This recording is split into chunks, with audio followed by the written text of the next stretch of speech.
Good day, everyone, and welcome to today's word and welcome to today's section. And what we are going to be talking about today, being our first class, we are going to be talking about the general overview of this particular word, of this particular subject, which is governance, risks, and ethics. And in today's class, we are going to be focusing on governance.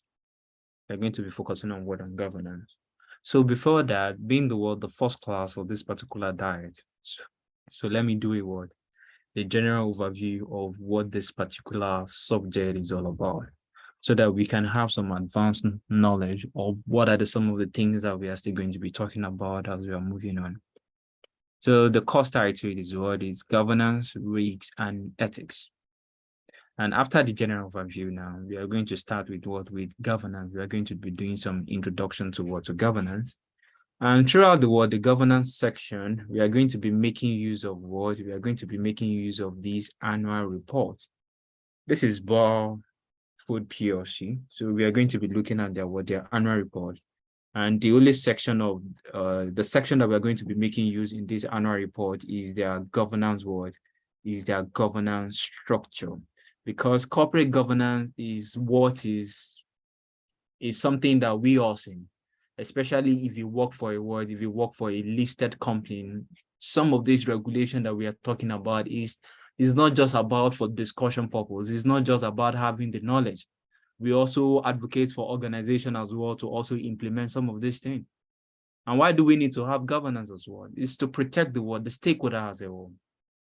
So this is the annual report that we're going to be making use of. We are going to be using it in governance. We're also going to be making use of when we get to the risk management in terms of what we are going to be looking at the risk management of BOA. So before that, let me do some general overview in terms of what are the things that we have in this particular subject, looking at it from the angles of our syllabus. So this particular subject is divided into four sections. It's divided into four sections. We have the strategic management. We also have the risk management. We also have the governance. And the fourth one is the ethics. So this particular subject is divided basically into four. We have the ethics. We have that of we have that of the governance, and we also have that of the risk management, and we also have that of the strategic management. And once we are talking about governance, there's no how we talk about corporate governance without making reference to risk management. So, and the way we are going to take this particular subject is that the first section that we'll be looking at is corporate governance. After corporate governance, we'll be talking about risk management. After risk management, we'll be talking about strategic management. And the last section of it, we'll be looking at it from the angles of ethics. So looking at it from the first one, let's say strategic management. And before we start talking about strategy, we need to talk about basically we need to have understanding of three main things before we start talking about strategy, because strategy is a secondary term. Strategy is built on something. And we build strategy on what? We build strategy on mission. We build strategy on vision. And we also build strategy on on goals and objectives. So every strategy that organization is going to come up with must be in line with these three things. It must be in line with the organization mission. It must be in line with their vision, and it must also be in line with their goals and objectives. Every strategy that you're trying to develop that it is not in line with these three things, the strategy is not going to be is not going to be successful. And in management, we don't want to talk about things that is not sustainable. We don't want to talk about things that will not be successful. We want to be talking about things that is sustainable, things that will be successful. So if you want your strategy to be successful, just like that's our goal, you need to make sure that it is in line with your mission, is in line with your vision, and is also in line with your goals and objectives. So before we start talking about strategy, every organization, individual as well, you have to make sure that you understand this basic three terms. In terms of what is your mission? And when we say mission is the reason for existence of that organization. Is the reason for what? Is the reason for existing. Is the reason why you are in business. Because in traditional management, we used to say that the purpose of business is to solve societal problem. That when you are thinking of what now, establishing any company, you're thinking of what, register your company with what, the CAC, then the first thing that you should be able to ask yourself is that, well, what problem do you want to solve? What societal problem do you want to solve? What service do you want to provide? What goods do you want to produce? So that is mission. So when we say mission is the reason for existence of that organization. Is the reason why you're in business. So you can establish a business for different purpose. But the reason why you say, oh, I want to start this particular business is what we call what? Your mission statement. Then after you have understanding of what of mission statement, you know the reason why you're in business. You know your purpose. Then the next thing that we used to talk about in management is what is now your vision? What is your word? What is your vision? So when we say vision now, vision is the future aspiration of that word, of that business organization. Vision is what? Is the future aspiration. Is the reason why you're in business. Vision is your what? Is your future aspiration. That, oh, in 10 years' time, I want to be this. In 15 years' time, I want to be this. That is your vision. Vision is not something of now. It's something of the future. So once you establish that business, then you have to have a direction. You have to have a future purpose for this organization. That, oh, in the next year, in 10 years' time, in 15 years' time, the business that you establish today, what do you want people to know you for? Just like as an individual as well. You have to have a vision as well. You have to know in 10 years' time, this is what I want to do. Just like an organization needs to have that as well. You as an individual also need to have that as well. Oh, before the end of 2025, what do you want to do? So vision is something of what is a future aspiration of the business. Now, once you now have the visions, then we need to break it down into goals and objectives. You need to have a goals and objective. A goals and objective. And we used to say that goals and objective must be smart. Goals and objective must be what? It must be smart. Smart in terms of what? This is the smart that we are referring to. At least some of us should hear something like that before. SART.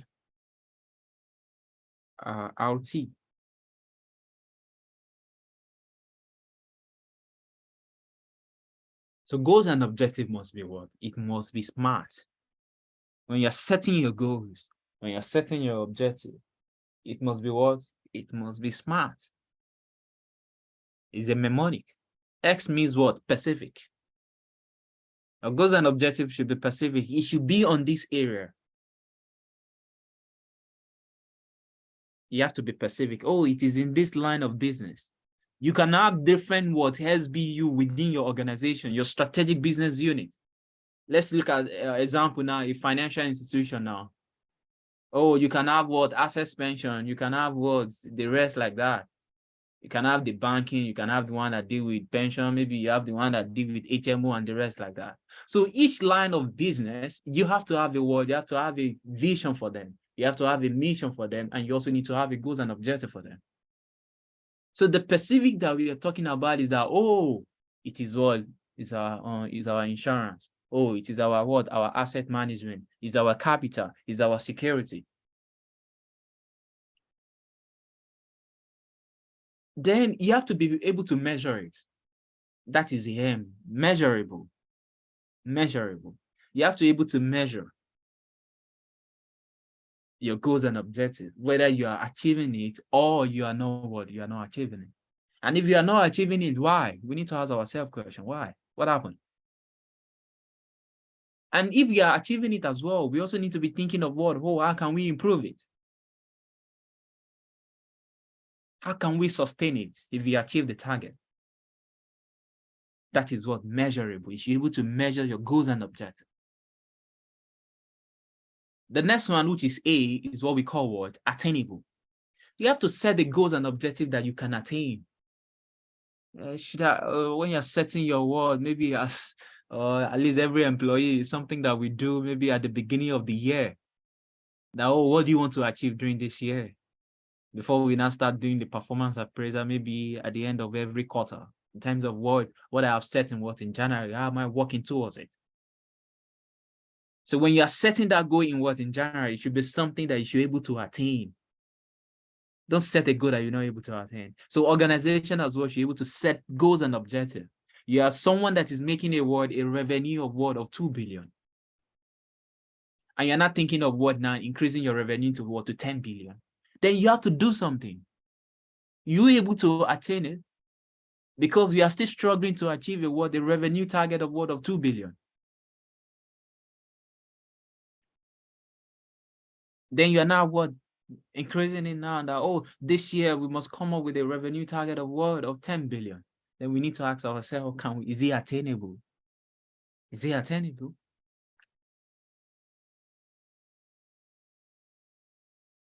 Then the R is for realistic. It has to be realistic.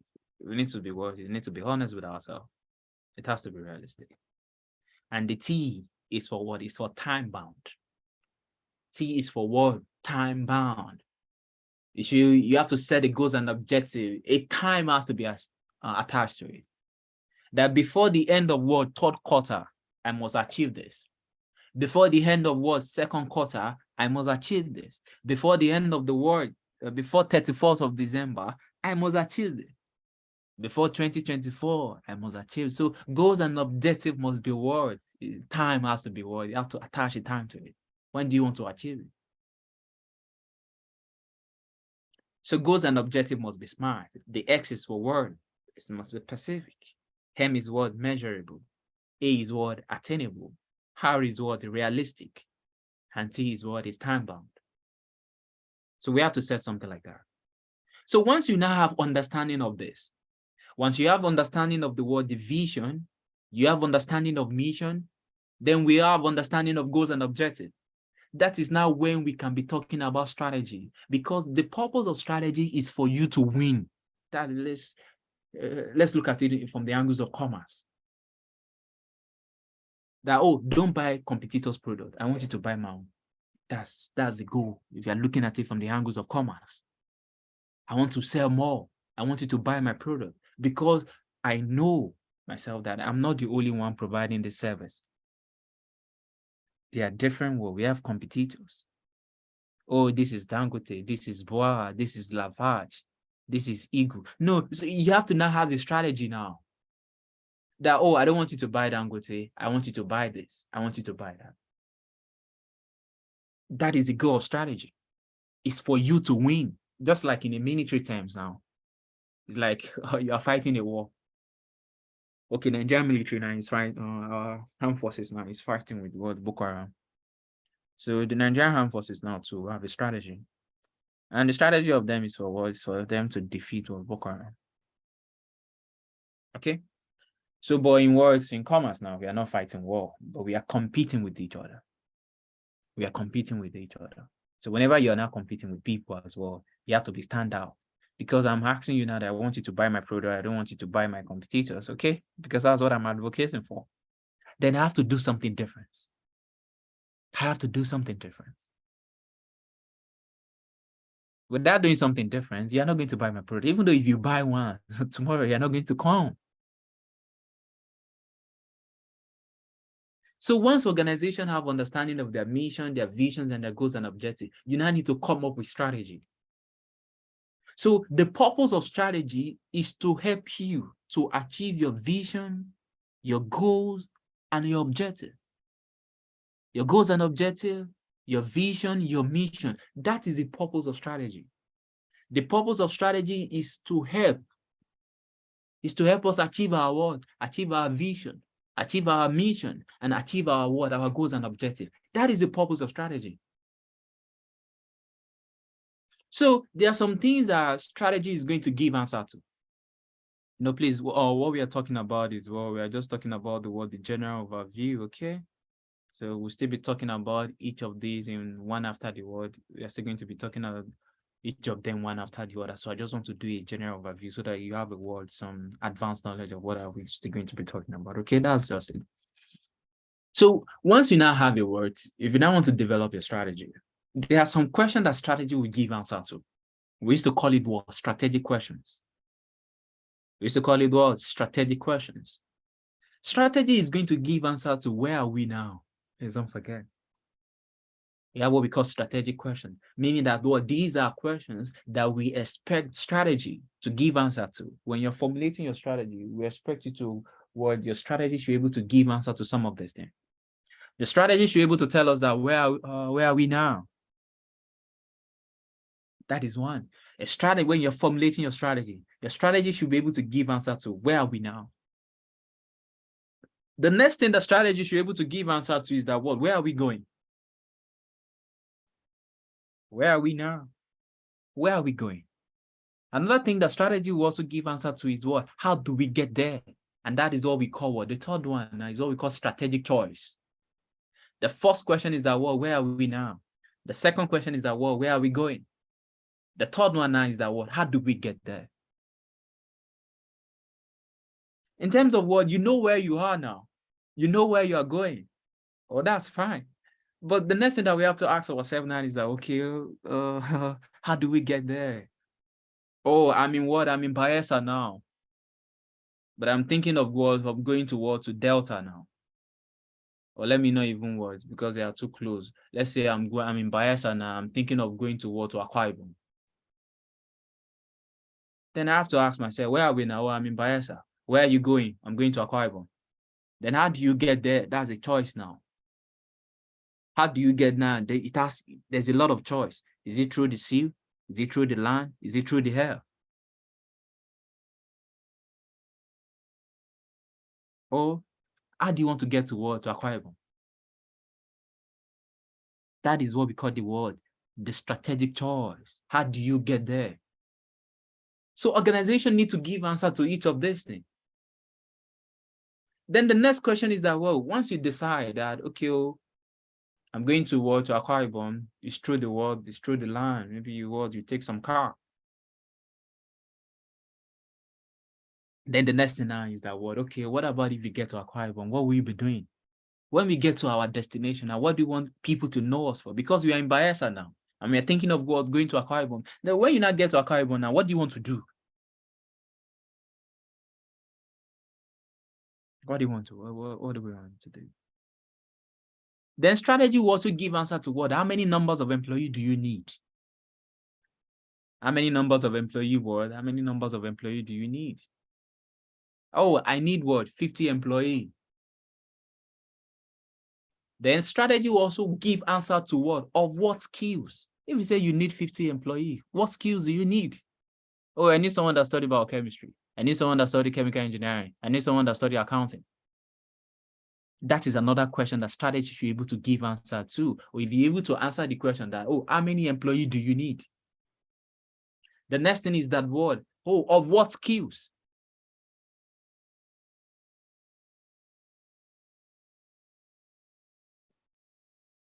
So these are some of the strategic questions that we're going to be looking at. The first one is that word. The strategy should be able to give answer to where are we now? Should be able to give answer to where are we going? You should be able to give answer to how do we get there? Should be able to give answer to how many numbers of employees do you need? Should be able to give answer to what? Of what skills? Strategy should be able to give answer to what? What level of technology do you want to use? Because in modern management now, there's no how we talk about strategy. IT is involved. Technology is involved. Some business process reengineering is what is involved. And there's no how we talk about business process reengineering without talking about what? Use of IT.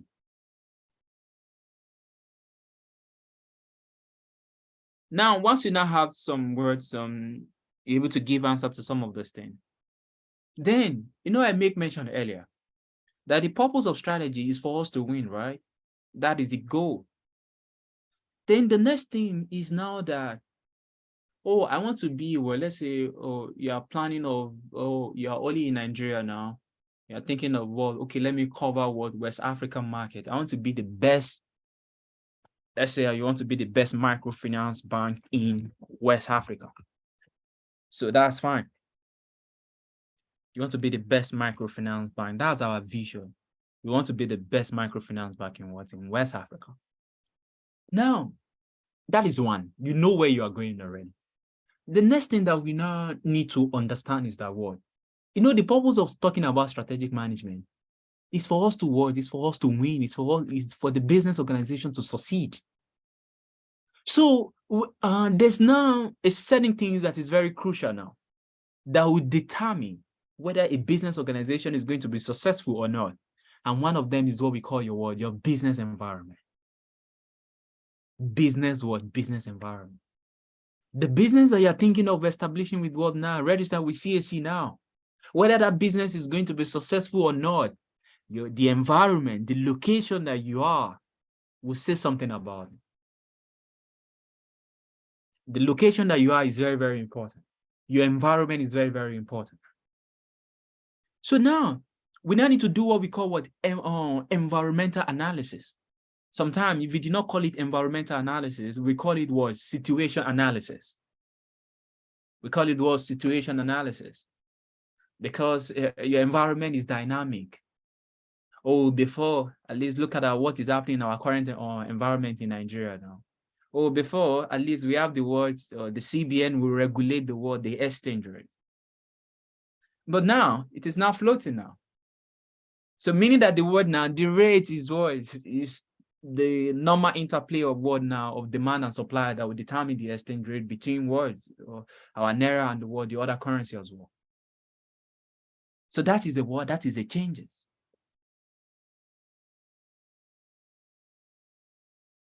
If you devalue your currency, it's come with the word is some certain advantage. It's also come up with a word with this disadvantage as well. Okay? So that is environmental analysis. And when you're doing environmental analysis, it's a very area that organizations need to be careful. It is very rare nowadays, at least I'm an accountant. It's very rare for you to see a company in 2023 now that will have FS gain. Maybe to some of us that are accountants, you understand what I'm saying. Or when you are doing your financial reporting, you also be doing IS 21. It is very rare now that when we do translation, it will be somewhat rare for us to have companies that will have FS gain in their other comprehensive income.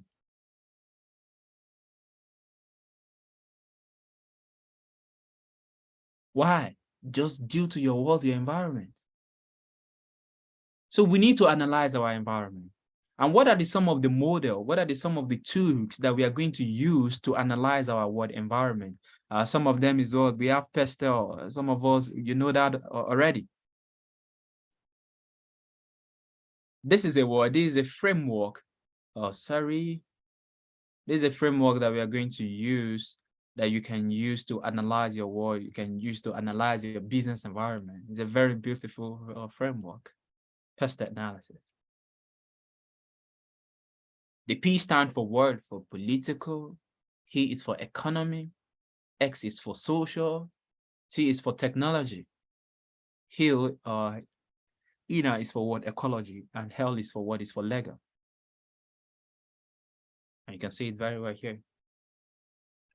The P analysis, the economy, the political, the economy, the social, the technology, the environment, or sometimes we call it ecology. And we also have the word the legal as well. So these are models that you can use to do what? You can use to analyze your business environment. You are going to be looking at what? We are going to be looking at them one after the other.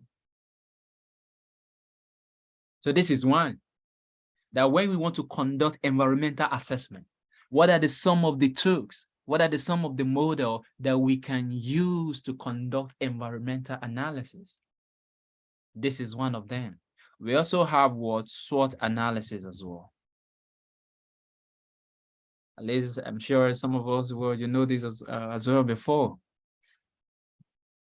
X is for what? Strengths, weakness, opportunity, and trend. These are models as well that we can use to do what? To analyze our business environment as well.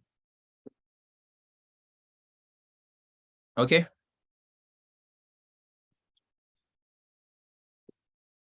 And don't forget that your strength and weakness, they are internal factors. And that's why you can see here. Strengths and weakness, they are internal factors. Meaning that what? It is within the organization. It is within the world, it's within the organization. But the opportunity and trend now, they are what? They are external what? They are external factors. The opportunity and trend of what are external factors. So external factors in terms of what is not within your premises.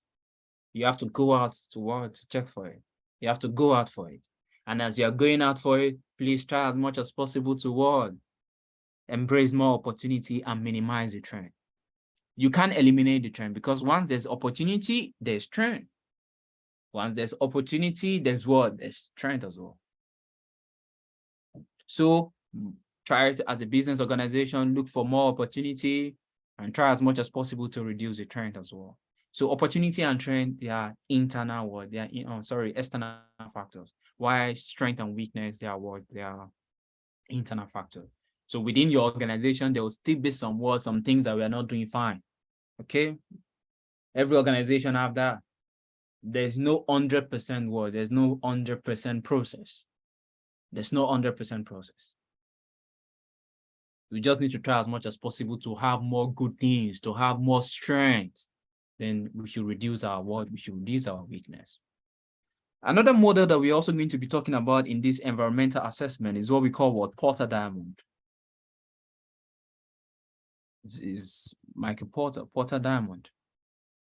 Is a model as well that we can use in environmental assessments. They call it what Porter diamond. It was developed by Professor Michael Porter. He's a very popular man in strategic management. So, and some of us, you remember, what is the name of this subject? So, what do we call it? Under macroeconomy.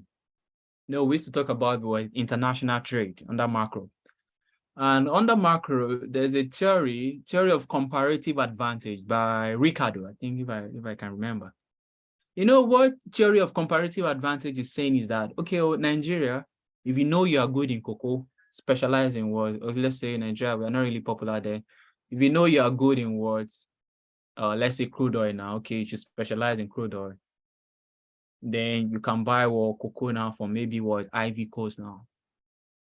Oh, Ivory Coast now, you know you don't have you don't have crude oil. Oh, you can also buy from from Angola, because Angola also have a crude oil as well. So that's what the theory is saying, comparative advantage. If you know you are good in this area, specialize on it. Then you can buy from other country on area that you are not really good at. So what Michael Porter is not saying in this particular diagram that you're looking at is that is looking at why is it that Nigeria now, let's look at the financial institution, the FSI. We are going to compare the FSIs of Nigeria with the financial industry in Angola. The financial service industry in Nigeria. We will now compare with what financial service industry in Angola. The same industry, educational sector in South Africa, compare with what educational sector in Nigeria. Educational sector in South Africa, compare with what educational sector in Nigeria. So what Michael Porter is now saying is that, okay, why is it that the educational sector in South Africa is better than the one in Nigeria? It's not saying that there are 4 reasons for it. I hope everybody's getting what I'm saying today. That why is it that, the educational sector of one country is better than, or just pick same sector, but different economy. different country. Same sector, different country. Educational sector in one country A, compare with what educational sector in country B. Why is it that the educational sector in country A is better than educational sector in country B? Michael Porter is saying that let me even address him very well. Professor Michael Porter is saying that there are 4 reasons for it. One of them is what we call demand condition. Another one is what we call factors condition. Another one is what we call related and support industry. And we also have what we call fame, strategy, structured and rivalry. Fame, strategy, structured and rivalry. Oh, why is my hand pressing on that? Demand condition, factors condition, related and support industry. And we also have what we call fame, strategy, structured and rivalry. And that's why sometimes in management, we used to call it theory of national advantage. Or we can even call it theory of national competitiveness. That's this theory, this model that you're looking at. We can call it theory of national competitiveness. Maybe in the exam, they are saying something of theory of national competitiveness. This is the theory that they're talking about, and it was developed by Professor Michael Porter. And the product, the end product result of this model is that, okay, country A and country B, same sector. Why is it that there's one is performing better than another in another country?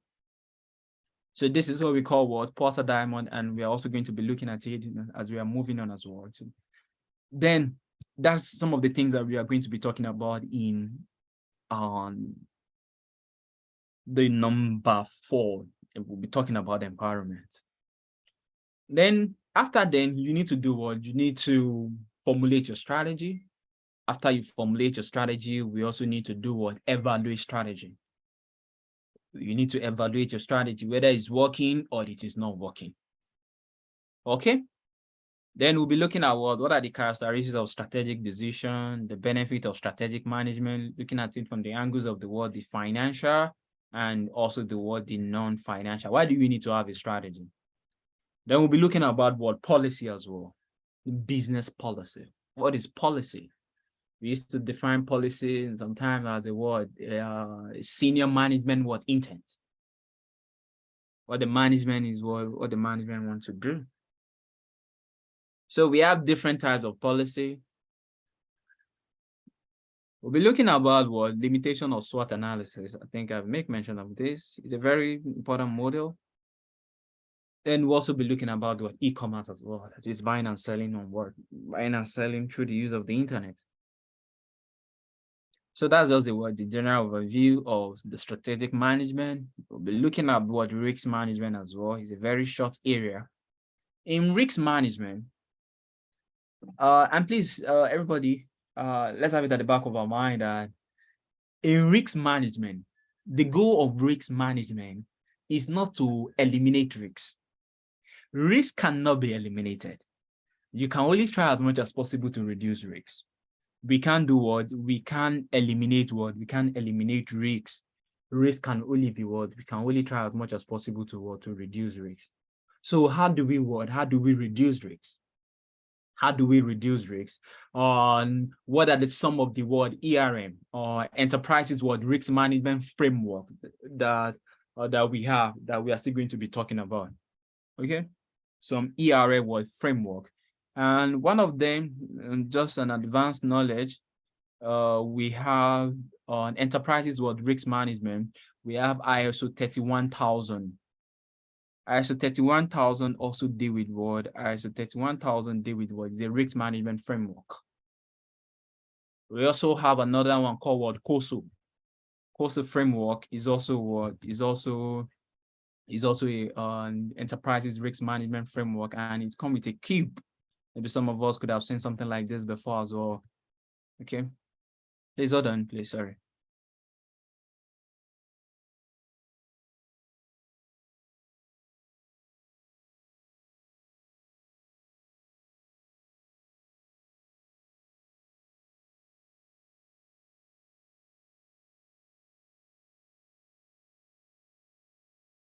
So this is the COSO framework.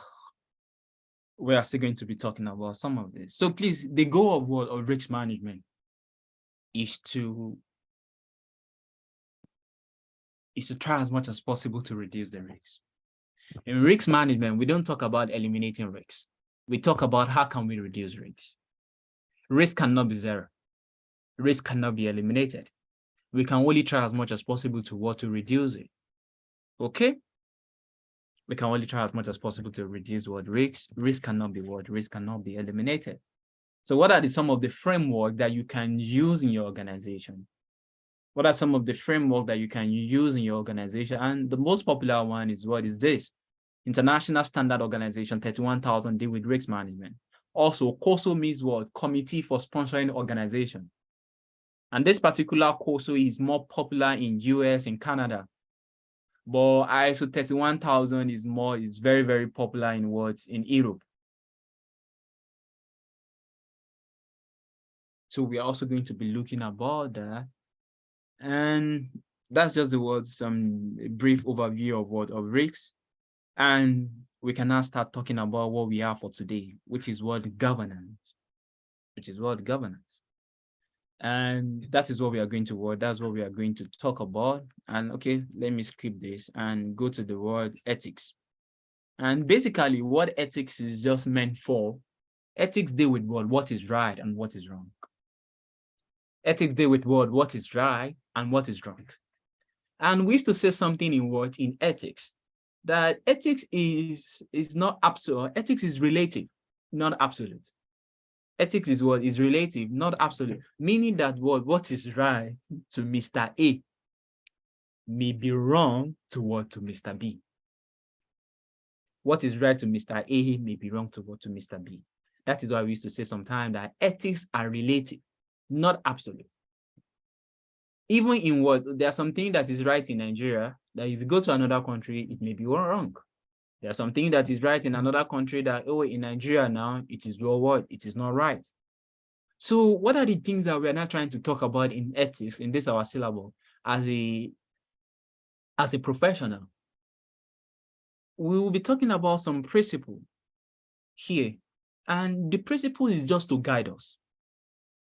The principle is just to It's just to guide us that, if you face these particular challenges, these are some of the model, these are some of the guidelines that you can use to resolve those dilemmas. And before that, I can give you the model that you can start using from now on. What do we call this? Talker I think Talker 5 questions. It's a very, very good model that you can use as individual.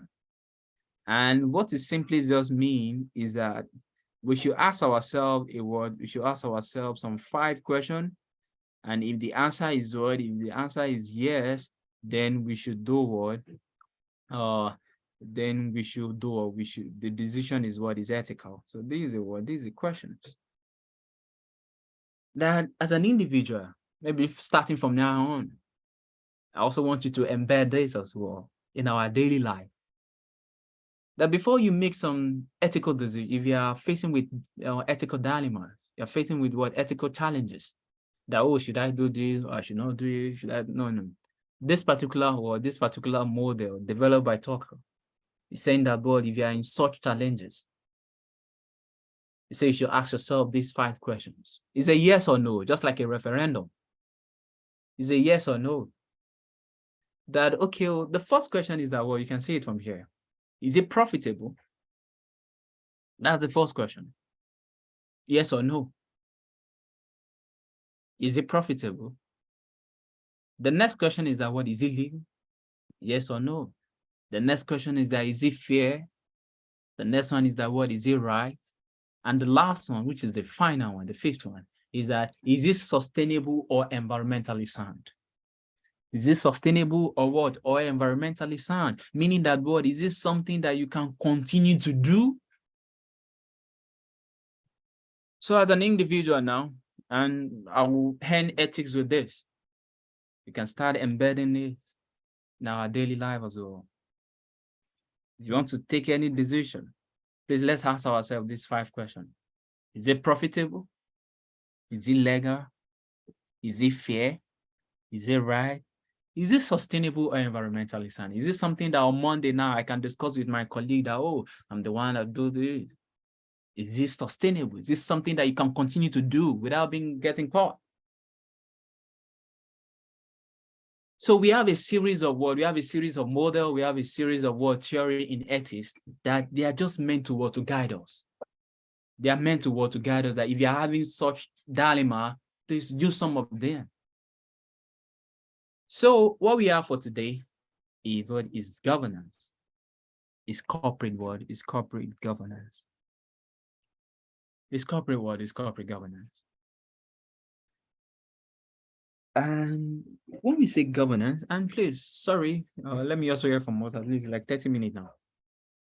Do you understand so far? So what we just want to start now with introduction. What I've just done so far is just the general overview of some of the subject. It's not really there, so just to save our time. So we want to start with the first section of the syllabus that we are going to be looking at, which is what? Governance, corporate governance. And it's a very interesting area.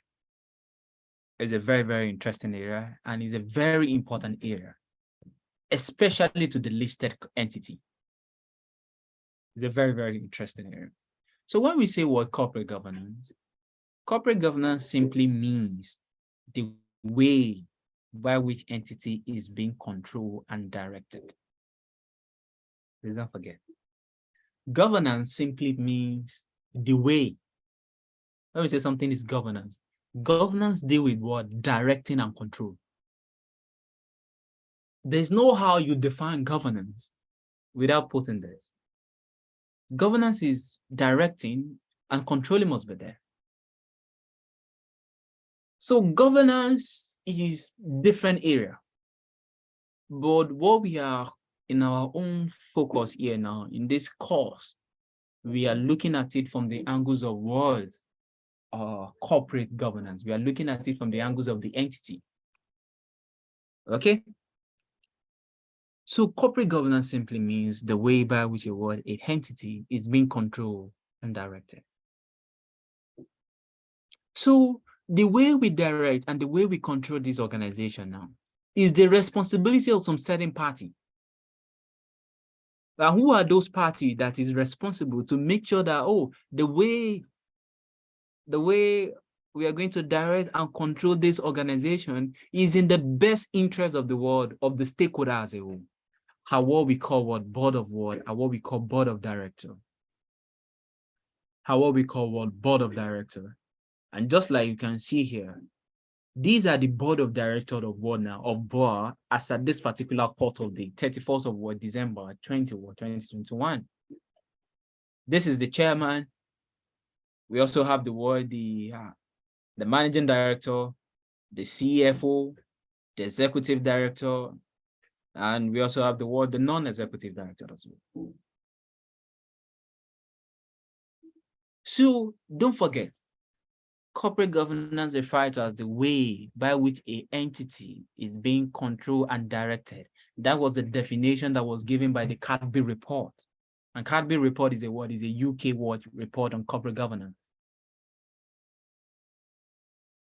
When we say corporate governance can be defined as the way by which entity is being directed and controlled.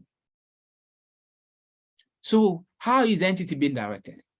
How is being what? How is being controlled? Who are the party that is responsible for it? Who are the party that is responsible for it? For this particular entity that we are looking at as a case study now, these are the individual that is responsible for it.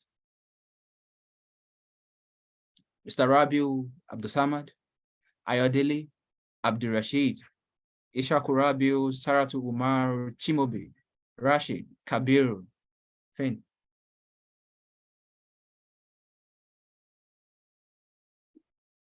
And why do we need to have corporate governance and stuff? Why are we talking about it?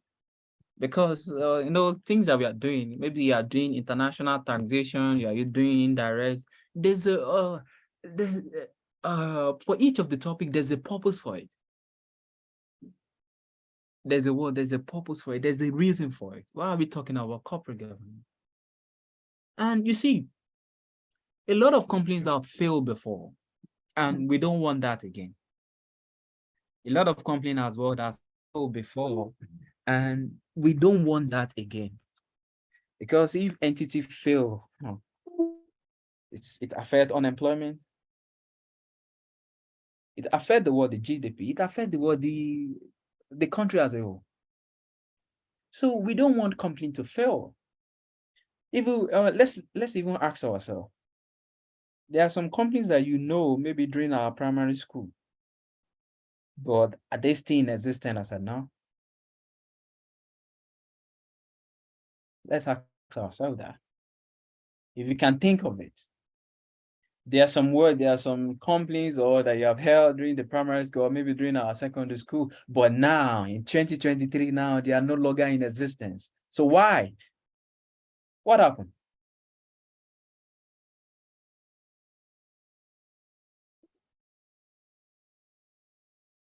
And we don't want such. Oh, a company that has been established in my primary school, the goal of corporate governance is that company should still be in existence by now. That is the end product result. Because we don't want company to fail. If company fail, there's a lot of stakeholders that will be affected. The employee will be affected. And once employee is affected, his direct and indirect family will also be affected. So we don't want that.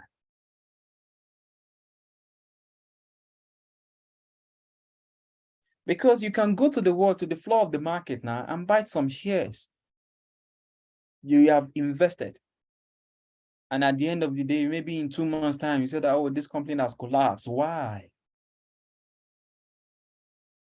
Look at the world, look at the amount of money look at thousands or millions that you have lost, that a certain individual could have lost. So we don't want that to happen again. We don't want that to happen again. That is why we need to have corporate governance, and we should be advocates for it. Whether it's a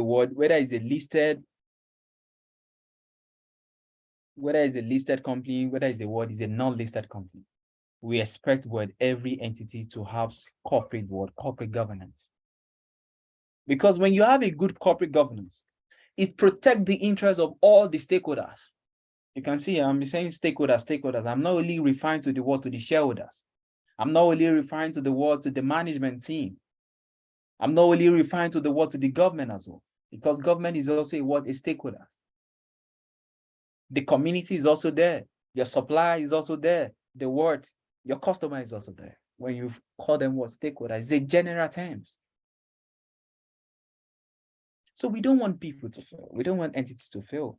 And if we don't want entities to fail, then we need to have a good corporate governance. And in Nigeria, we have a corporate governance code that was issued by the FRC, the Financial Reporting Council.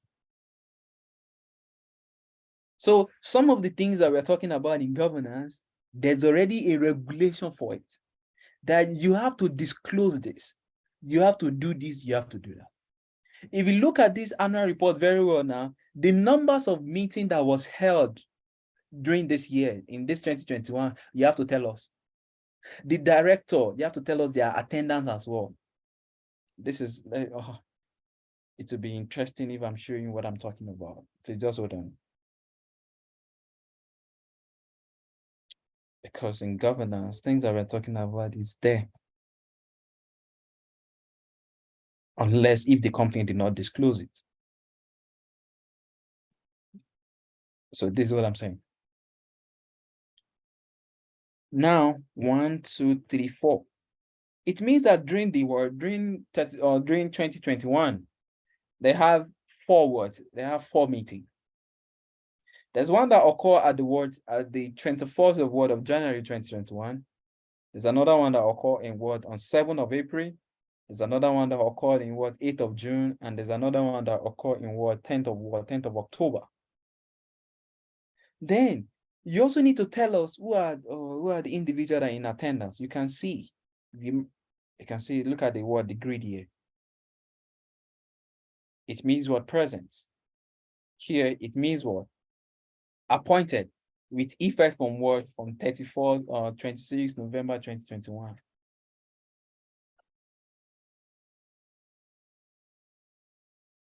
So meaning that all the meeting that occurred during this year, Mr. Abdusama Rabi is there, Kabir Rabi is there, Chimobi is there as well, and this individual is there. Saratu Umar was not there, Imran is not there, Ayodele is not there, Abdul Rashid is not there, Ishakud is not there. So how many numbers of meetings do you have? Who are those individuals in attendance? You also need to tell us as well. Is a what? Is a requirement of what? Of corporate governance. You have to do it. So if a company have a good corporate governance, there's the entity concept that we use in financial reporting, we will continue to use it. We are not going to use what? Breakup basis. You know, the assumption that we use to prepare our financial statement is based on what? Going concern. That the entity will continue to work, to operate for a long period of time. It won't fail. So if you want to upload that concept, we need to have a governance. And what corporate governance is just meant for is to what? To make sure that the organization is being run in the best interest of what? In the certain rules and regulation. The rules and regulation is already there.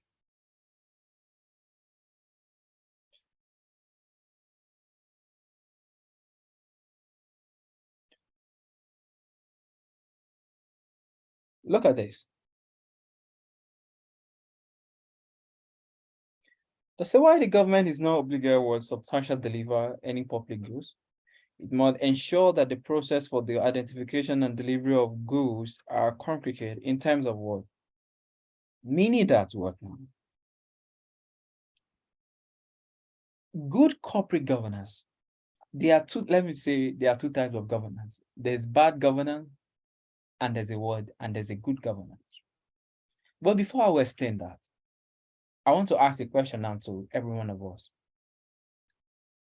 What makes a company to be a good company? Let me just say, who is a good company? What are the characteristics of a good company? Please, can I hear that from the chat box? Is your company good? And if your company is what is good, what makes your company to be good? Let me come from that angle first. What makes a company a good company? What are the characteristics of a good company? Anybody, please. If your organization is good, what makes them to be good? Is it because they are paying your salary as at when due?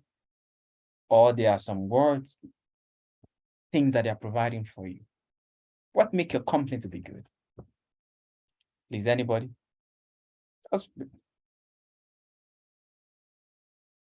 It has a vision, it has a mission, and follow the same. Okay, that's fine. A good reputation. Okay. Please, another one. Your company is good. What makes your company to be good? Oh, you have a good reputation. Oh, that's fine. What else again? What makes your company to be good? At least we are a little bit. I need more. What makes a company to be good? What are the characteristics of a company that have a good reputation is a good company. A company that works that are employer friendly is a good company. A company that is socially responsible is a good company.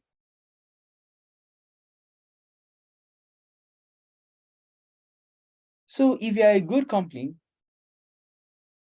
then it's also signifies that, oh, your governance as well will be good. Because it is a good company that will be that will be a good employer of labor.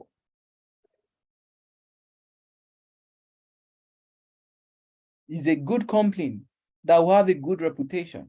We are still going to talk about what corporate social responsibility in this corporate governance section. And please don't forget as well, okay? We still have another one. Enhancement of word of CSR. Yeah, it's a good company that do CSR. And it's not even about doing CSR nowadays. At least we have a new name now called what? Creating share value. Or look at the word United Goal. And you're also trying to, go number 5, go 6, go 7. I'm also working towards it. Okay?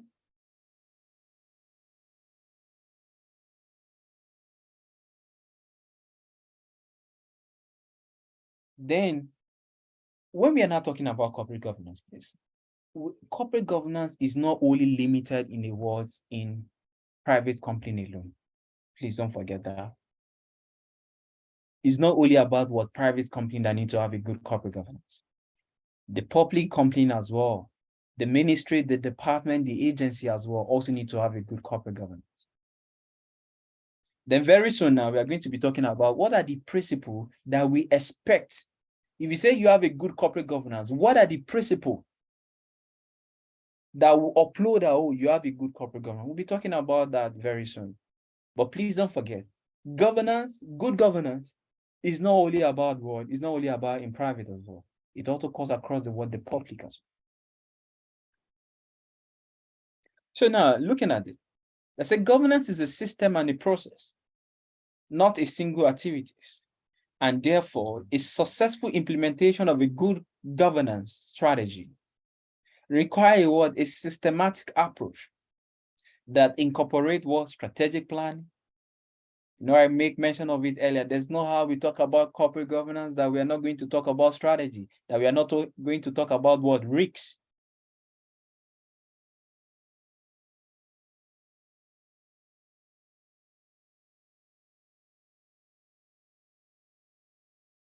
And we say go further here by saying that a good governance is perceived as a normative what? Principle of administrative law, which obligate the state to perform its function in a manner that promote the value for efficiency, not corruptibility, and responsiveness towards civil society.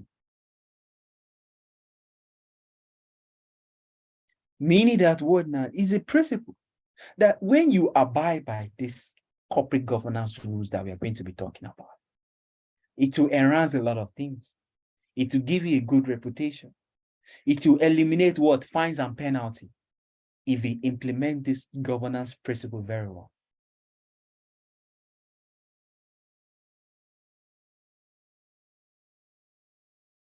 Now, what are now the principles of a good corporate governance? To talk about the key things here. What are the principles of a good corporate governance? And please don't forget, if you have a good corporate governance, it means that the board of director, please, this individual that you're looking at here, it means that they are good. Because we say that corporate governance is the way by which entity is being directed and controlled. Okay? It's a way by which entity is being directed and controlled. So if an entity have a good corporate governance now, who are the individual that is directing and controlling this organization? They are the board of director. They are who? They are the board of director. And as a case company that we're using now, these are their board of director. These are the board of director. So the director should act always to optimize and sustain the economic, the social, and the environmental value and the potential of the organization along those lines.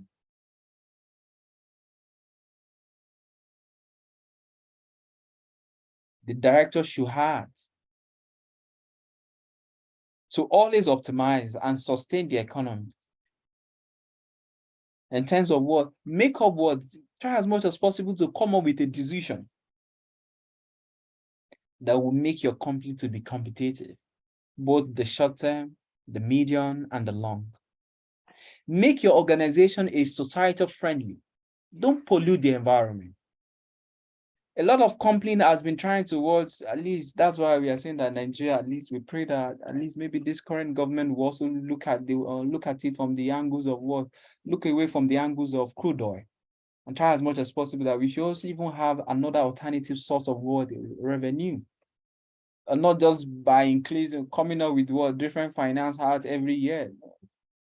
There's some other things that the government can also do apart from the crude oil, apart from the company tax that you're embedding, the increase finance out 2021, you have 2022, you have to, and at the end of the day, you see that, oh, someone still what billions of naira. So directors should act in a way that will sustain the economy in terms of what your entity. Be a world organization that is socially friendly. Maybe you should invest in what in renewable energy and environmental value and potential of their organization along those lines, according to a well-informed conscience. Whereas a commercial judgment and a sound understanding of the organization. As a director, for you to be able to perform very well, you need to be able to understand the subject. You need to be able to understand your responsibility. And we should make a decision in the best interest of the organization as a whole. If directors are making decisions in a word in the best interest of the company, not their own word, their own individual interest, then it means that that's a good governance. You can't have a good governance if directors are only they're only looking about themselves. A lot of entity has failed before as a result of director taking personal interest above the organization interest. There should be due care and diligence. Solely for a proper process, free from any conflict of interest. You are not going to have a good corporate governance if conflict of interest is not eliminated. So if organizations are doing some of these things, then it will promote a good governance. Okay. Now we are talking about good governance. And I also asked that question earlier. That what make a company to be good?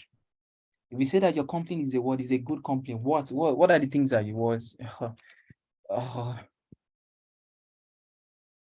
that you came up with, or that you can think of, that you should be able to be proud that, oh, my organization is a good company. And we see have some of them in the chat. Say company that enhance CSR, a company that have a good reputation is a good company. So if you're a good company, indirectly you are going to have a good governance. Then what is now the importance of having a good governance? One here, so preserve and strengthen stakeholders' confidence. That, oh, if you invest in my company, oh no, I'm going to preserve and strengthen your confidence. We always try as much as possible to make this profit in a good manner. No worry, I'm not working with, I didn't work with Bar, I work with KPMG. So you should be able to be as organization, you should be able to be if your company have a good corporate governance, then that will preserve and strengthen your confidence. That, oh, in 100 years' time, this company is still going to be in existence. If you have a good corporate governance, if you are following the rules and regulations, it will preserve and strengthen the stakeholders' confidence. It will preserve, oh, your vendor will be able to trade with you. Even though they can even negotiate a long-term credit facility for you. Normally, your credit time is 30 days. Don't worry, we'll give you this inventory for 60 days. Come and pay us. It's because they have confidence in you.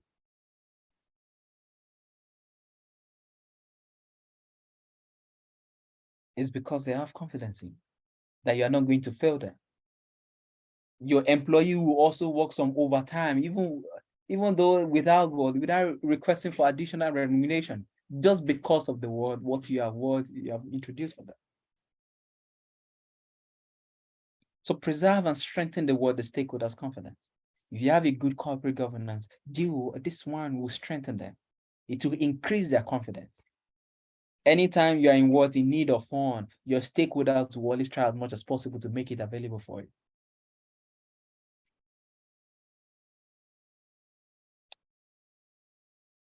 And just like what we have here, nothing doesn't an organization more than having to deal with a discrete stakeholders group caused by lack of words of confidence in the governing body. There's going to be a lot of work, there's going to be some a lot of efforts, a lot of time that we are going to be having to explain some things to our stakeholders. If our stakeholder does not have confidence in the board.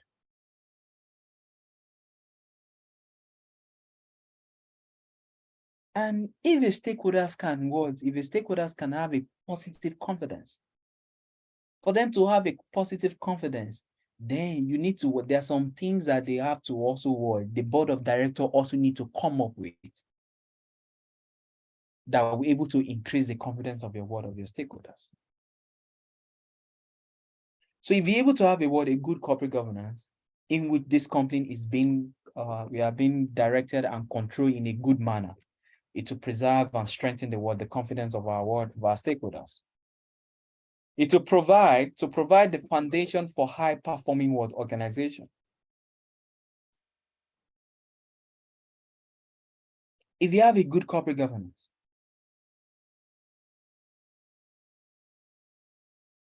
it will serve as a building block for high performance.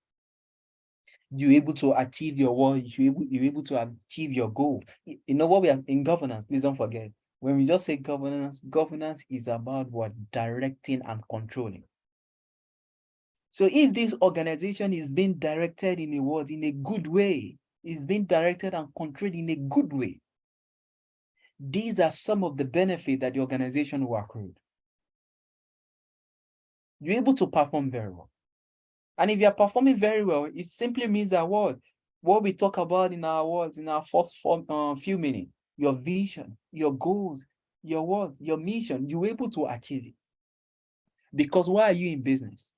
The reason why you're in business is because of your work, so that you're able to achieve your mission, so that you're able to achieve your vision, so that you're able to achieve your goals and objectives. So if you have a good corporate governance, the organization is being controlled and directed in a good way, then your performance will be high.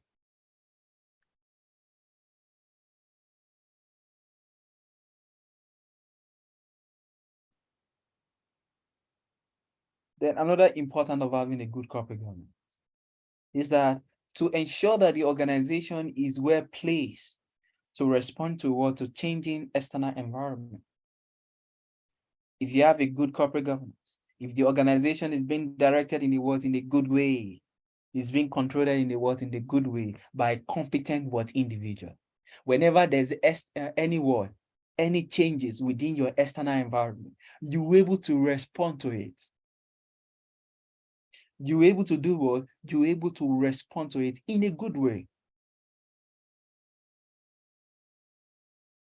Business today operates in an environment of constant changes. Look at the changes that we have.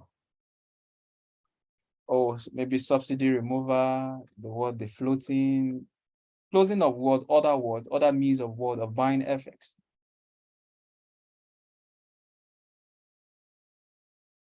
So if you have a good corporate governance, it will place the organization in a good way so that you're able to respond to any changes, because your business environment is not static. It is dynamic. And that's why I mentioned earlier that environmental analysis is very, very important. It's very, very It's very, very important.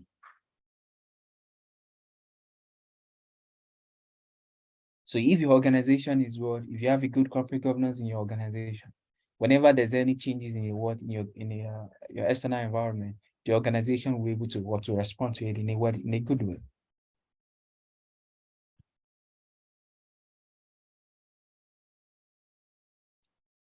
Now, another thing that we are going to be talking about now is what are the nature, the significance, and the scope of corporate governance, or sometimes we refer to as enterprises governance.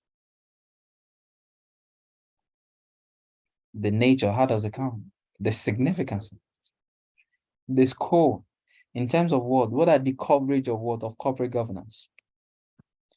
And when we say scope of corporate governance, the scope of corporate governance is basically 7 that we are going to be looking at here. Meaning that what this corporate governance that we are going to be talking about is basically have 7 scope.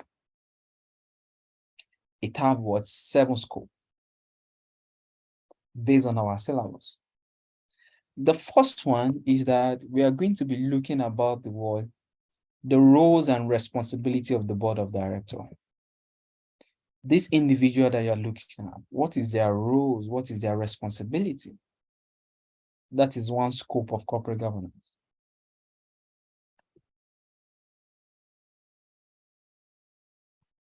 The roles and responsibility of the board of directors. That is one area of corporate governance that we are going to be looking at. That is this individual that we have here. What is their role? What is their responsibility?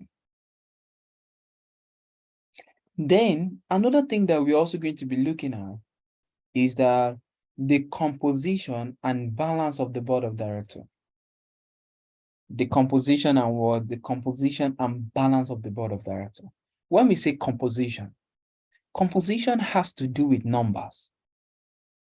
Composition has to do with what? Composition has to do with numbers. Composition has to do with what? Composition has to do with number. Like, oh, how many board of directors should we have? How many board of directors should we have? That is a word. That is the composition. Composition deal with what? Composition deal with number. But balance deal with what? Of what skills? Oh, here now, 1, 2, 3. This is 9 now. That is what composition. But balance is coming in terms of skills. Balance is coming in terms of experience. Balance can also come in terms of what? Gender.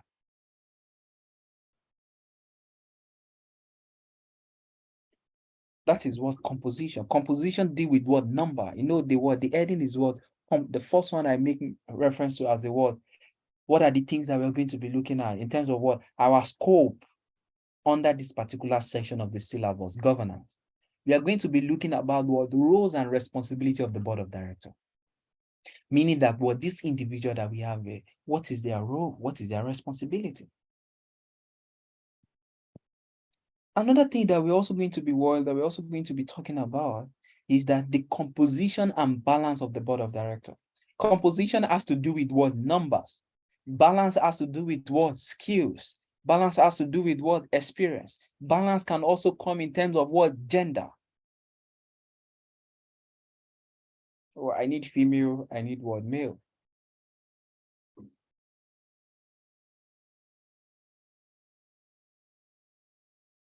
Another thing that we're also going to be looking at is the shareholders' rights. As a shareholder now, what are the rights of a shareholder? As a shareholder, what are shareholders' rights?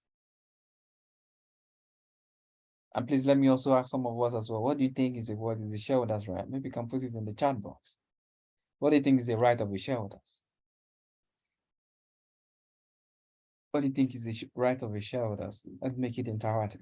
What do you think is the right of the shareholders? And let me open the floor. One of the rights of a shareholder is to receive dividend. That's the shareholders' right.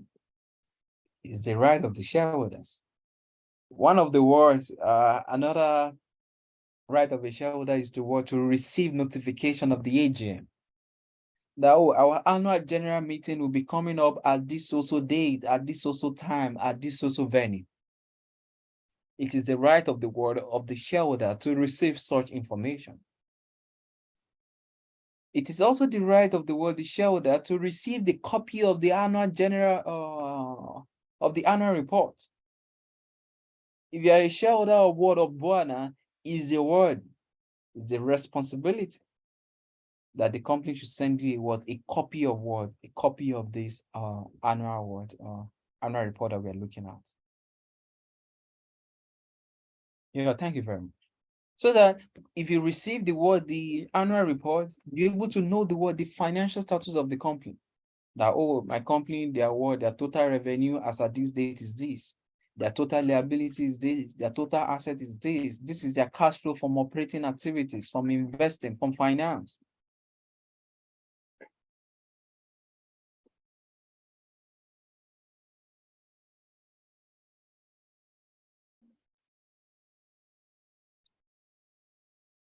As a shareholders as well, it's also your right to what, to vote. It's also, you also have the right to what, to vote. Or whether they want to appoint this particular director, whether it's a new director or is seeking reappointment, or they want to what, appoint auditor, is your word, is your right to do what, is your right to vote. That you are in support or you are in against. So there's a lot of what shareholders right, which we are still going to be making. The first scope of what of corporate governance that I make mention of that we are going to be looking at is what, composition and balance, roles and responsibility of the board of directors. The second one that I make mention is the composition and balance of the board of directors. The third one now is the shareholders' rights. The fourth one now is what we call what, risk management. Risk management. And that is one of the key roles of the board of directors. It is the responsibility of the board of directors to make sure that they have a good risk management system. They have a good risk management system within the organization. And one of the most popular committee in corporate governance is risk management. And if you look at here, this is their committee. They have finance and general purpose. They also have audit committee, governance, establishment, and remuneration. So you can also see they also have awards. If you look at any listed company, you're always going to see risk management committee. Risk management what? Risk management committee. Because risk cannot be eliminated, it can only try as much as possible to reduce it. That is number 4. Number 5 that we're also going to be talking about as the scope of corporate governance is what we call CSR, corporate social responsibility. Corporate social responsibility. As a entity, you need to be socially responsible. You need to give back to the world. You need to give back to the community. You need to give back to the economy as well. So when we get to CSR, we'll be looking at 2 aspects. There's what we call arguments in favor of CSR, and there's also arguments we have argument in support, and we also have what we call argument in against. There are some school of thought that believe that organizations should not do CSR. And there are some school of thought that believe that organizations should do CSR. The school of thought that believe that organizations should not do CSR is what we call the managerial capitalism school of thought.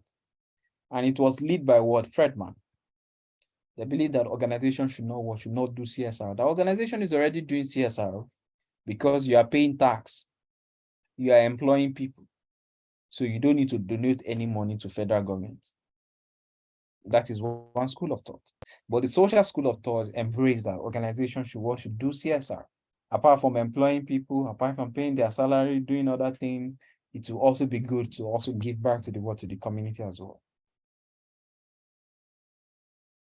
So another aspect, which is number 6, we'll also be talking about audits. Audits.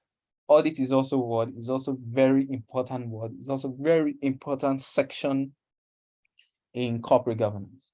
And just like the financial statements that is embedded in this particular report is audited financial statement. The audited report will also be the audited report will also be embedded the auditor report will also be embedded in this financial words. If you look at their financial statement, the audited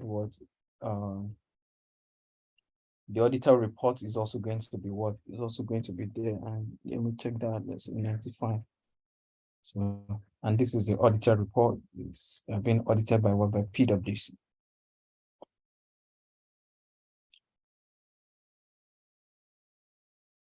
So audit is also part of corporate governance. So that's 6. It remained 1, which I can't remember. Maybe as we are moving on, I can. And this last one is what we call director remuneration. Yes, I remember. The director word, director remuneration. How do you remunerate some of these words, some of these director? Is also another thing that we are going to be talking about in corporate governance. So these are the 7 things that we call them what scope of corporate governance. That in our syllabus we are going to be looking at. We'll be looking about 1, roles and responsibility of the board of director. We'll be looking about composition and balance of the board of director. We'll be looking about what shareholders' rights. We'll be looking about what audits. We'll be looking about what CSR. We'll also be looking about what risk management. Then we'll also be looking about what director remuneration. Director remuneration. Because we need to remunerate our director very well because they are working on behalf of the world. They are working on behalf of the shareholders. So as a shareholder as well, you also need to work. You also need to try as much as possible. Like once you attend any AGM, once you attend any AGM, please, if one of the content of the AGM that they are requesting your votes is on director remuneration, as you discover that your company is performing very well, you can also try as much as possible vote in support of increase in their remuneration, so that will also motivate them to continue to perform very well. Okay. So enterprises governance is the structure and the relationship that control, direct, or regulate the performance of an enterprise and its projects, its portfolio, its infrastructure, and the process, just like what we have mentioned earlier. Now, corporate governance is the way by which a company is being directed and controlled. It is a set of responsibility and practice exercised by the board and the executive management with the goal of providing strategic direction, ensuring that the objectives are achieved, ascertain that risks are managed, and verify that the organization resources are used responsibly. That is that's a goal. It's a set of responsibility and practice. Exercised by who? Exercised by the board. And even the executive management. And what is the end product result? So that we're able to achieve our strategic direction, that, this is where we are going, so that we're able to do what? So that we're able to achieve it. So that we're able to meet our objective. So that we're able to to manage our risks. So that we're able to use our resources in a good way. So from this definition now, that was provided by Information System Audit and Control Foundation in 2001. It said that governance is a set of responsibility and practice exercised by the board and the executive management with the goal of providing strategic direction, ensure that objectives are achieved, ascertain that risks are managed appropriately, and verify that the organization resources are used responsibly. That is the definition of corporate governance that was given by the Information System Audit and Control Foundation in 2001.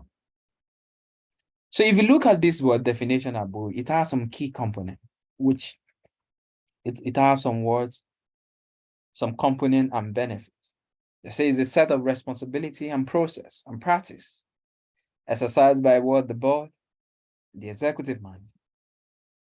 It's a set of words, responsibility and practice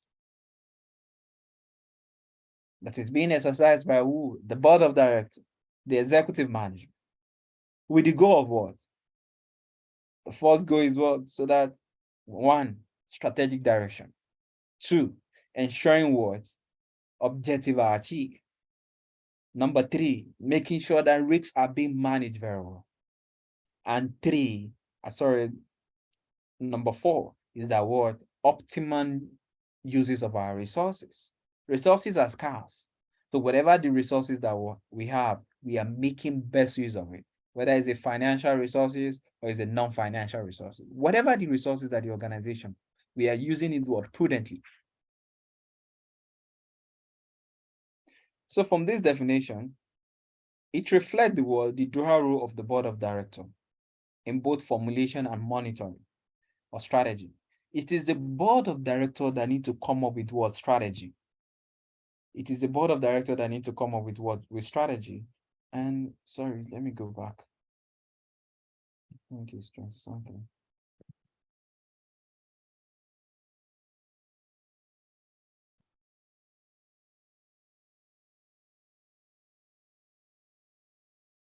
Is what I'm.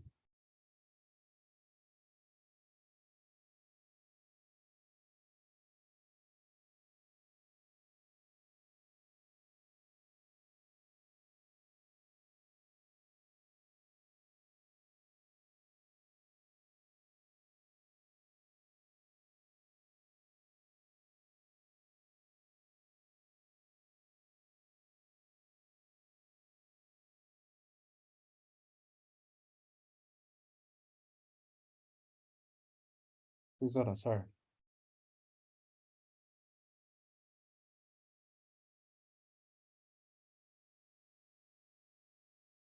I just want to show you something.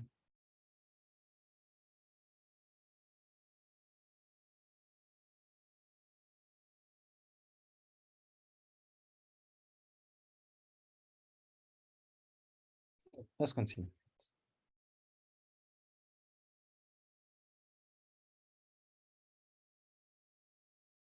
So the strategy that I do some general overview in our early class, that strategic management, before we start talking about strategy, at least we talk about mission, visions, and goals and objectives. The purpose of strategy is just to help us to achieve our goals and objectives, is to help us to achieve our goals and what, to help us to achieve our goals and objective, our vision, and our mission. So it is the word, it is the role of the word, the board of director, to formulate the strategy.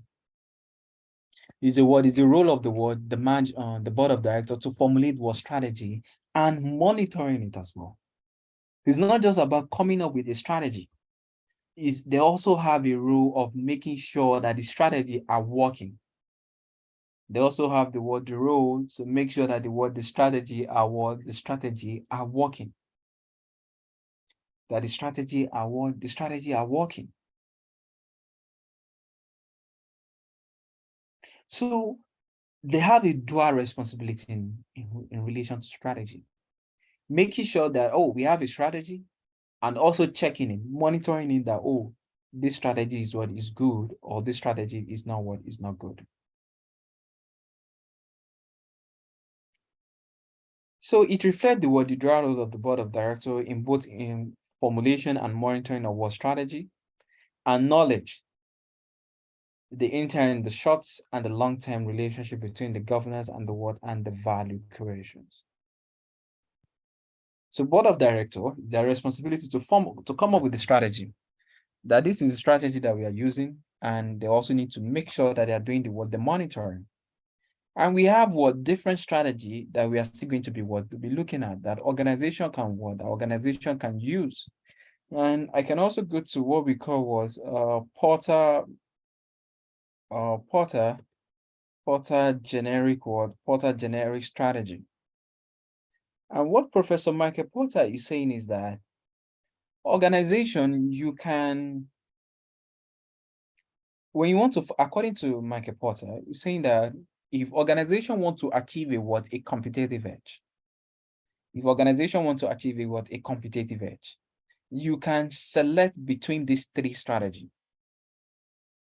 We have, according to Porter, that's what he's saying, that if you want to achieve a competitive edge, if organization want to achieve a competitive edge, you can select between these three strategies. The first one is what we call cost leadership strategy. Cost leadership strategy. And when we say cost leadership strategy is just what? Cost leadership strategy is a strategy that organization can use to have a competitive edge by selling their products at a low cost. At a what? At a low cost. At a low cost. Meaning that if other entity are selling their own, let's say 1,000 naira, you can decide to be selling your own 400 naira. You can decide to be selling your own 400 naira. Others are selling their own 1,800 like that. You can decide to be selling your own 400 naira. So it's a way you can compete with price. That is one. You can compete using what? You can compete using price. That is what we call cost leadership strategy.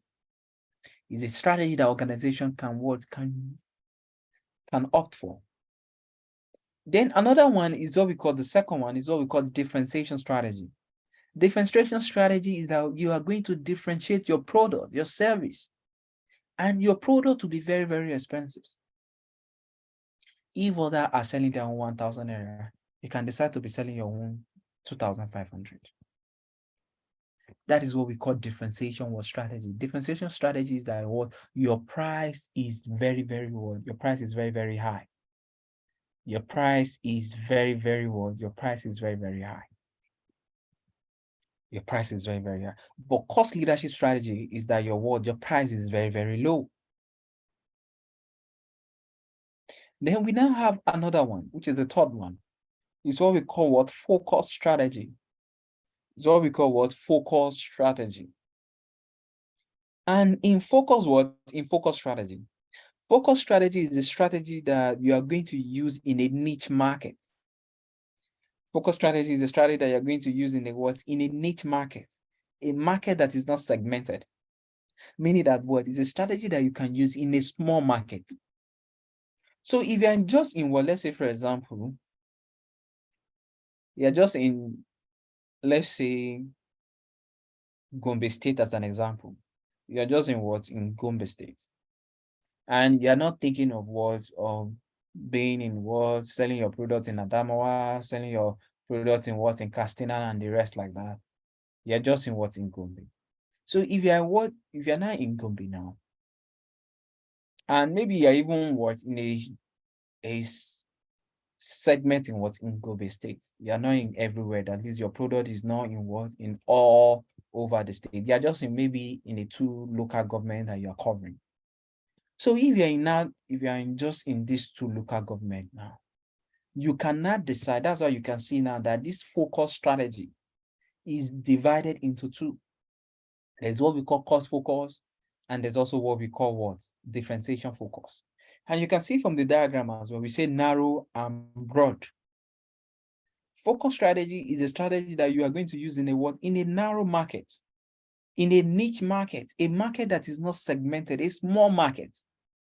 So if you're not in a small market, you're not thinking of what, being in Lagos, in Abuja, Nasarawa, Kwara, and the rest like that.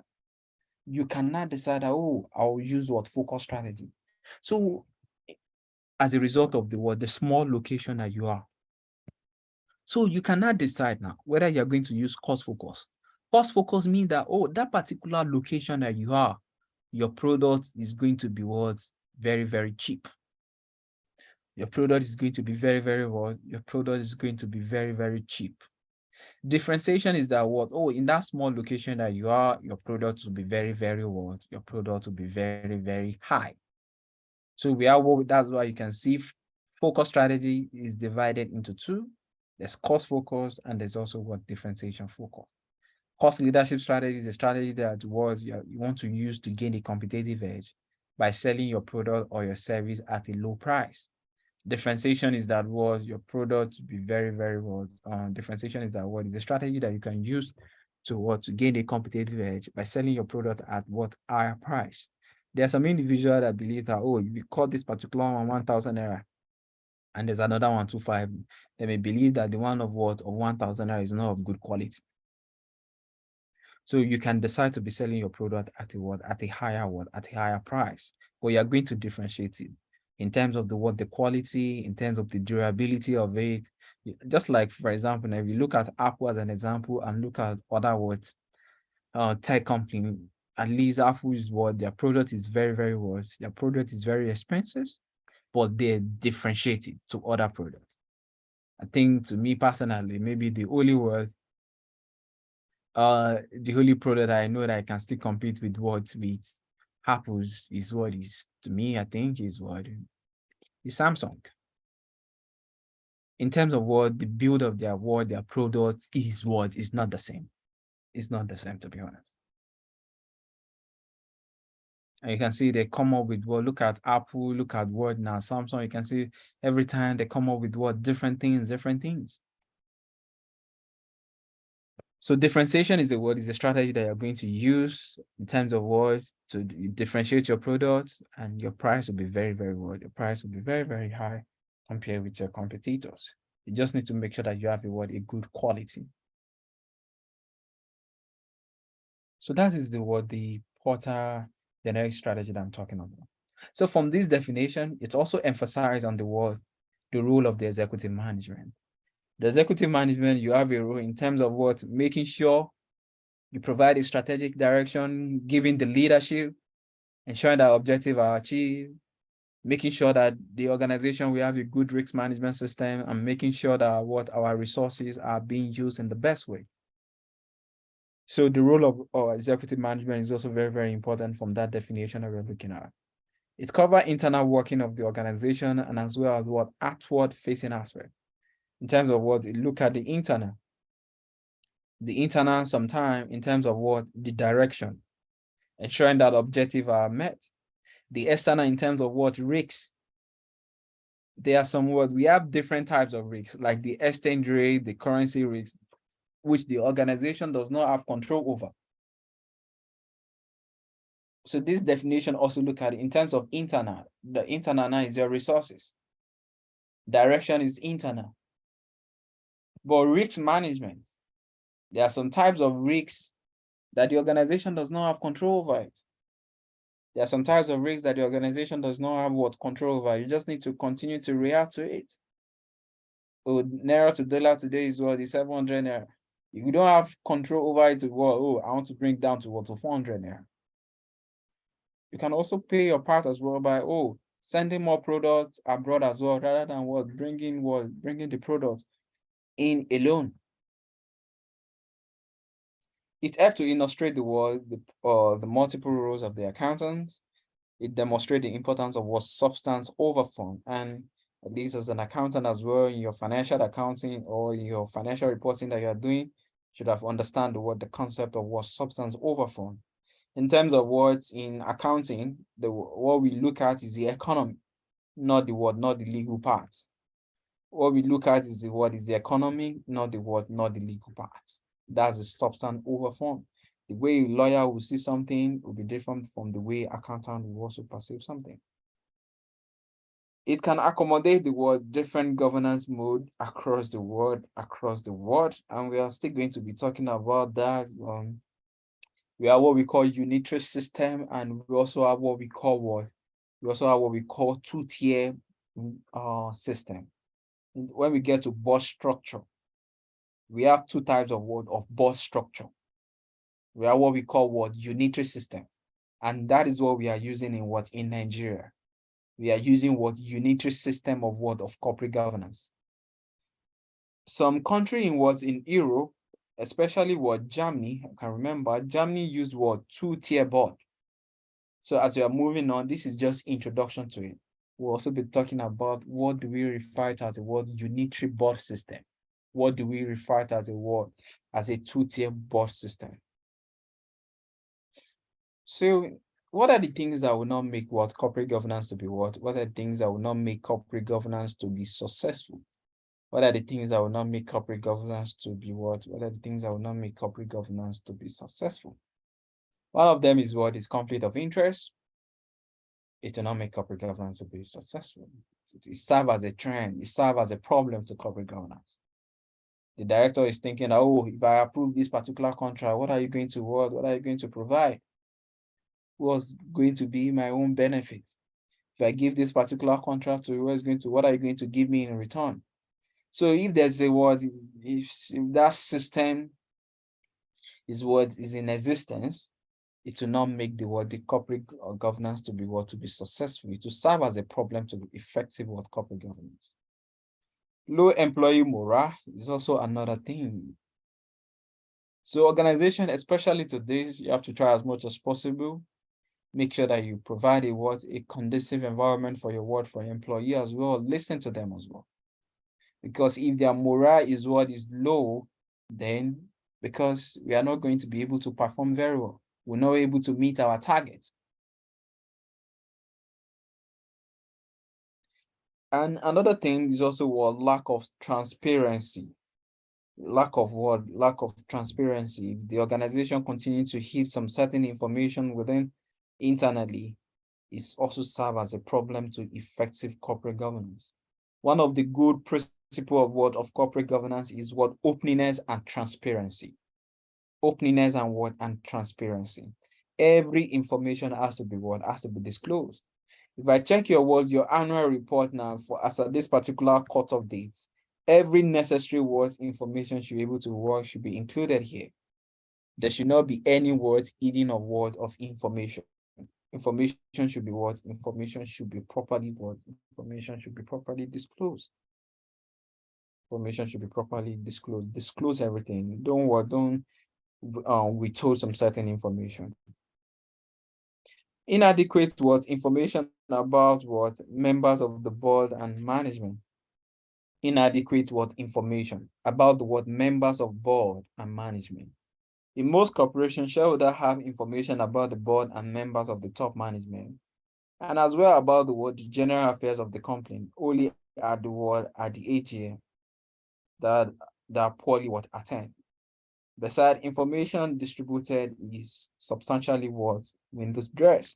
In terms of if you are not providing us information about your board of directors, there's no a brief profile of them, and that's one of the regulation of corporate governance. You have to provide a brief introduction of each of your board members. So let me say 66. And if you look at it now, they are going to give you a brief profile of each of them. And you can see it's a requirement of corporate governance. And that's why I'm saying that corporate governance is unless the organization is not disclosing it in your corporate governance report, because things that we are talking about is regulation. You have to disclose it. You have to tell us what brief profile of each of your director. Oh, this is Mr. Rabi. This is Ayodele, our acting managing director. So you need to give us a brief profile of each of the director. Is a requirement that organization need to fulfill. So if you are not providing enough information in such cases now to your shareholder, is a problem. Is a problem. Is a trend towards effective corporate governance. Look at their CFO.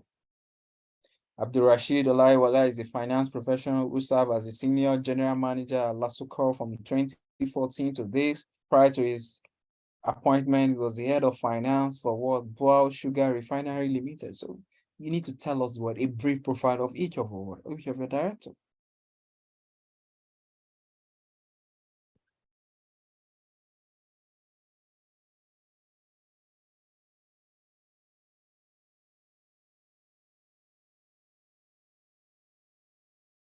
So if you're not providing enough information, that's a problem. Insincerity on the part of the members of the board and the management, lack of sincerity, lack of honesty between that is coming from the board member. The director and the management staff who are entrusted with running of the affairs of the business usually see standard put in place to enhance corporate governance as a set of rules to be sample. So if they are not sincere, if they are not following the regulation of the corporate governance, is a problem, is a trend to effective corporate governance, is a problem to a good corporate governance. Ignorance on the part of the shareholders, and ignorance is coming in terms of poor attendance of the AGM. If you as the shareholders as well, you are not attending you are not attending AGM, is a problem. So as a shareholder, always make sure that you attend the AGM. Even though nowadays, if you can attend physically, at least most companies will have it on they'll also host it online. So please take your time and do and join as well. So that is from the word, from the angles of the word, from the angles of the shareholder, in terms of what, if you are not attending the word, the AGM is a problem.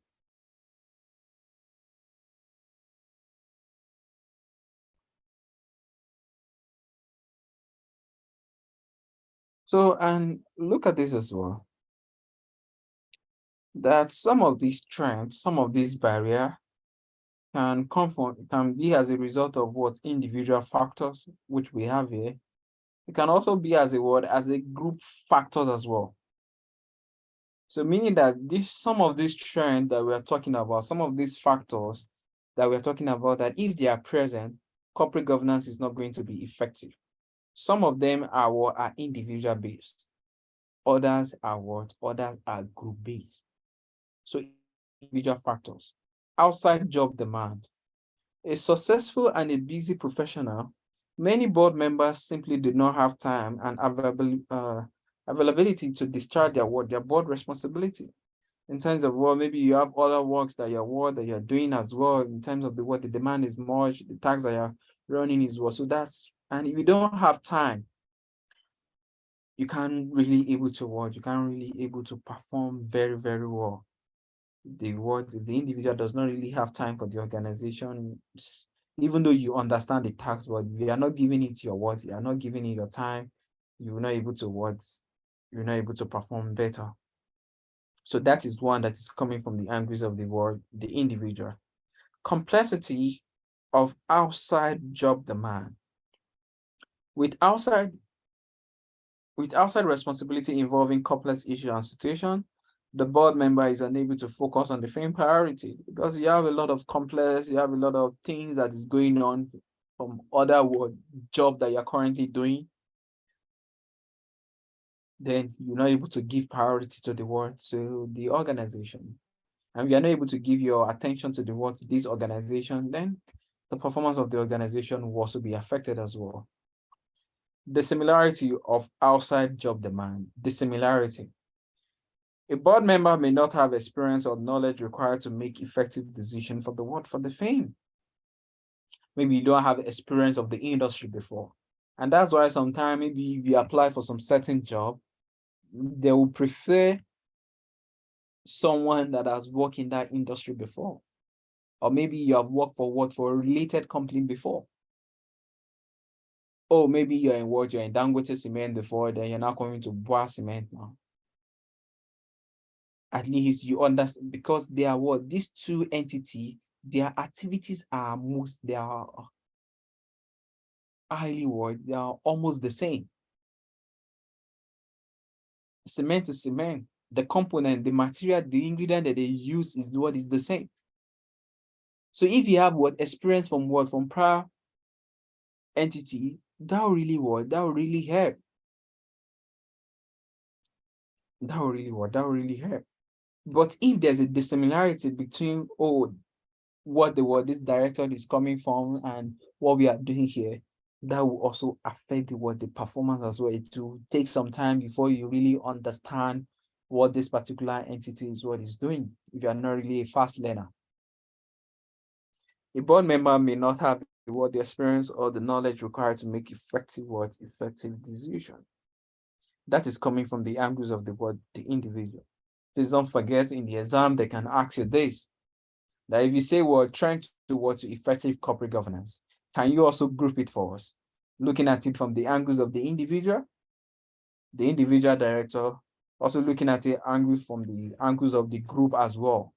Okay, please, this is a very crucial area that you should be able to learn. Then another one that is also serving as a trend, we're looking at it from the angles of the group, the board size. The larger board are less effective because of difficulty in coordinating action, lots of coincidence and the rest. So if the board is much sometimes, and the maximum that we can have in accordance with our regulation is 15, and the minimum is 5. The minimum is 5 and the maximum is 15, and it must be odd number. We advocate for